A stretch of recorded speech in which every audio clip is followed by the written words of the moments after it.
The types of loans actually are the ones that take longer to recover, like retail and office and industrial. The multifamily, for the most part, is kind of flushed through the system already.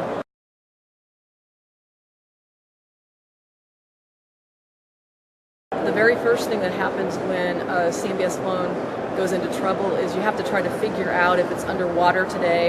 If it is, then you have to try to figure out whether or not it will likely recover by the maturity date.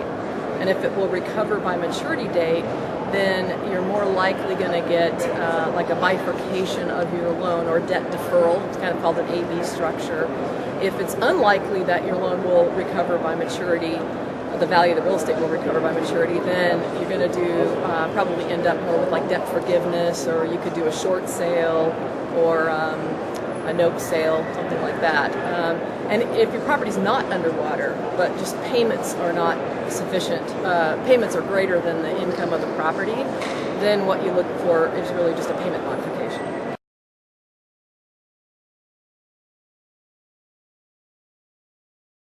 If a borrower approaches the situation knowing what the expectations are and is prepared to address those, then the rate or likelihood of a success is really great. The borrower has to come in prepared with a written plan. They have to know and have a good assessment of what's going to happen to the property likely over the next few years. They have to have new money. They have to be able and willing to contribute new money.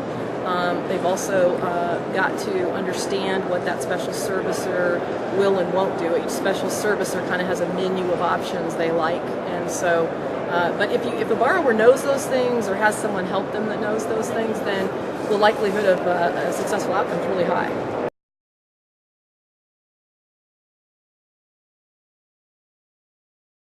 Most common mistakes borrowers make really is not knowing who they're negotiating with, not understanding how a CMBS loan works, not understanding that there's no lender there, and not coming in prepared to bring new money. You've got to have new money. You have to have a plan that you submit in writing. You have to be patient. You have to know that, in fact, it's a one-sided negotiation. So you're going to have to be prepared to submit offers, get them rejected, and then submit another offer. And it's just best to have someone on your side who knows how to do this.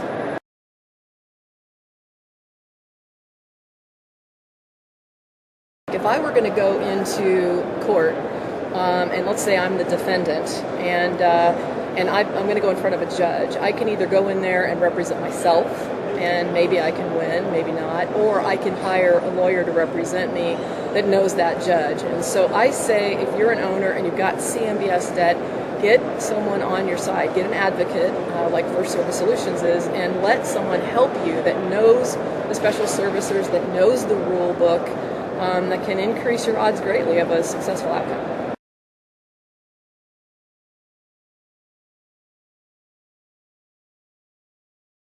The best thing for people who have money that want to participate in the distressed debt arena, especially for CMBS, the best way to do this right now is to hook up, and I say that term kind of funny, but hook up with an owner who has a property that needs the capital, and go in together arm in arm as an owner and a person who's supplying the new capital, go into the special servicer, of course with an advocate, and work out something that is a win-win for everyone. The amount of loans actually being foreclosed in CMBS is really small. It's like 9% of all the resolutions, and yet most people just think that the best thing to do is to knock on a special servicer's door and get an opportunity to buy an REO or a distressed loan. And really the opportunity is to hook up with the borrower.